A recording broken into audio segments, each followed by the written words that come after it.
2 থেকে 3 মিনিটের একটি ছোট গল্প শুনে যাবেন, আশা করি ভালো লাগবে। একটি ছেলে খুবই সাদাসিধা ছিল। সে একটি দোকানে চাকরি করত। ছেলেটির বেতন ছিল মাত্র 5,000 টাকা। ছেলেটির দোকানের সামনে দিয়ে প্রতিদিন একটি মেয়ে স্কুলে যেত। মেয়েটি প্রতিদিন বোরকা পরে যেত, কিন্তু প্রায়ই মুখটা খোলা থাকতো। একদিন হঠাৎ করে ছেলেটির নজর পড়লো মেয়েটির দিকে। এভাবে বেশ কয়েকদিন যাবার পর মেয়েটি বুঝতে পারলো ছেলেটি তাকে লক্ষ্য করে। মেয়েটিও বাঁকা চোখে ছেলেটির দিকে তাকাতে শুরু করলো। ছেলেটি মেয়ের চলাফেরা দেখে মুগ্ধ হলো। আফসোস করতে লাগলো, ইস, যদি আমিও আজ পড়াশোনা করতে পারতাম, তাহলে সাহস করে মেয়েটির সাথে কথা বলতে পারতাম। মেয়েটি বুঝতে পারলো ছেলেটি তাকে ভীষণ পছন্দ করে। তাই একদিন মেয়েটি ছেলেটির দোকানের পাশে দাঁড়িয়ে রইল। তখন ছেলেটি দুপুরের খাবার খাওয়ার জন্য দোকানের বাইরে আসে। সে চায়ের দোকানে গিয়ে 5 টাকার একটি রুটি খেয়ে পানি পান করে আসতে লাগলো। তখন মেয়েটি তার কাছে গেল। তুমি ভাত খেলে না? রুটি দিয়ে পেট ভরবে? তখন ছেলেটি মেয়েটিকে দেখে অবাক হয়ে গেল। তখন ছেলেটি বলল, আমি ভাত খেলে আমার মা, বাবা আর ছোট বোনকে কি খাওয়াবো? মেয়েটি শিক্ষিত, তাই অল্পতেই বুঝে গেল।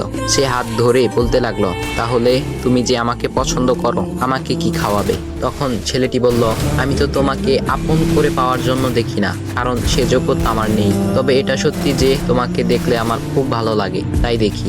মেয়েটি ছেলেটির কথা শুনে চোখের পানি ধরে রাখতে পারলো না। সে বুঝে গেল ছেলেটির চরিত্র ও ভাবনা অনেক সুন্দর। সেদিন মেয়েটি চলে গেল। বাসায় গিয়ে রাত্রিবেলা মেয়েটি অসুস্থ হয়ে পড়ল। পরে তাকে ডাক্তারের কাছে নিয়ে আসা হলো। বলা হলো মেয়েটার 2টি কিডনি নষ্ট হয়ে গেছে। তখন মেয়ের বাবা ফোন করলো তার বন্ধুর ছেলেকে, যার সাথে বিয়ে দেওয়ার জন্য সে পাগল। কিন্তু মেয়েটি তার বাবার পছন্দের ছেলেকে বিয়ে করতে রাজি না, কারণ সে ছেলেটি টাকা থাকলেও কি হবে, তার চরিত্র খারাপ, সে লোভী। এদিকে মেয়েটির কোনো লোভ ছিল না। যাই হোক, হবু জামাই আসার পর তাকে সব খুলে বলল, তোমার থেকে একটি কিডনি খুলে আমার মেয়েকে দাও। তুমি তো বলছো আমার মেয়েকে তুমি অনেক ভালোবাসো, তাকে পেলে তুমি ভালো হয়ে যাবে, তাহলে আজ পরীক্ষা দাও। তখন ছেলেটি বলল, আমি আপনার রোগা মেয়েকে বিয়ে করতে পারবো না, আমার কি সুস্থ মেয়ের অভাব নাকি? এ বলে সে চলে গেল। বাবা তখন কেঁদে কেঁদে মেয়ের কাছে সব খুলে বলল। মেয়েটি বলল, বাবা তুমি কেঁদো না, একটা পথ এখনো আছে, আমাদের সামনে মোড়ে বড় একটা দোকান আছে না, তুমি সেখানে যাও। সেখানে যে তাইয়ুব নামের একটা ছেলে আছে, তাকে নিয়ে আসো, আমার কথা বলো। তখন মেয়েটির বাবা ছেলেটিকে নিয়ে আসলো।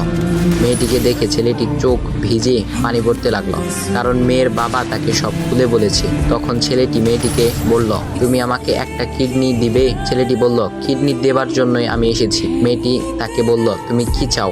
ছেলেটি বলল, তুমি সুস্থ হয়ে আমার দোকানের সামনে দিয়ে যাবে, আর দূর থেকে আমি তাকিয়ে দেখব, এই অনুমতিটুকু চাই। কথা শুনে মেয়েটিও ও তার বাবা তাদের চোখের পানি ধরে রাখতে পারলো না। অবশেষে মেয়েটি বিছানা থেকে উঠে ছেলেটির 2 পা জড়িয়ে ধরে বলল, এই জীবনে তোমার থেকে আমাকে মৃত্যু ছাড়া আর কেউ আলাদা করতে পারবে না। তারপর মেয়েটি বলল, আমার কোনো কিডনি নষ্ট হয়নি, এসব ছিল আমার সাজানো নাটক, আমি যা ভেবেছিলাম তাই হয়েছে। তোমাকে দেখে বুঝেছিলাম তুমি আমার একমাত্র যোগ্য। এখন ভাই, তোমাদের এত সুন্দর একটা গল্প শোনালাম, কিপটামি না করে ভিডিওতে লাইক দাও আর একটা কমেন্ট করো।